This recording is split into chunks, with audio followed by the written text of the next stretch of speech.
May diskarte ang ilang kababayan natin para mapreskuhan ngayong inaasahang mas lalo pang iinit sa mga susunod na araw. May Street Hirit Live si Bam Alegre. Bam! Igan, good morning. Beat the heat ng labanan, lalo't opisyal na ang tag-init. Kaya yung ilan natin nakausap na mga kapuso, iba-iba yung diskarte. Para iwas heat stroke, narito ang Street Hirit.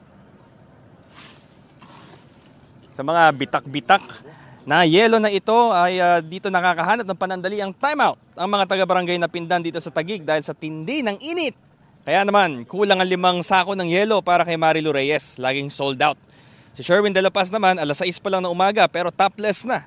Kahit napapalibutan siya ng tubig bilang bangkero sa ilog, hindi siya sinasanto ng damang init. Ang damang init o heat index ay posibleng umabot sa danger level ngayong Biyernes sa ilang bahagi ng Pilipinas ayon sa Pag-asa. Mula 42 hanggang 51 degrees Celsius yan. Sa Metro Manila, posibleng 39 to 40 degrees Celsius. Extreme caution naman ang kategory niyan. Paalala ng Pag-asa, laging uminom ng tubig at umiwas sa matinding init ng araw dahil maaaring magdulot yan ng heat exhaustion, heat cramps o heat stroke. Kaya naman ang magkakaibigang ito, sa umaga na lang nakakapagkwentuhan sa tabing ilog dahil oras na lumabas na ang araw, nagtatago na sila sa bahay. Pakinggan natin yung kanilang mga pahayag. Gaano talaga kainit dito? Tabing ilog pa naman kayo. Ay, naku, mainit.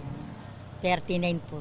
Mainit, lalo pag po yung yung mga alas 12, yung mga ganyan, grabe hanggang alas 3. Alas 5, init pa eh. Grabe. Ano ginagawa niyo po? Ay, hindi kami lumalabas. Ang 5 sako ko po, sa maghapon po nauubos. 5 sako, ang isang sako po is 110.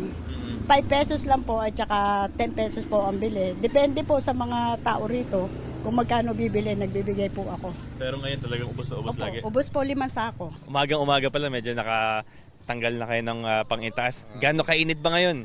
Maglalo po pag tanghali. Napakainit po, grabe.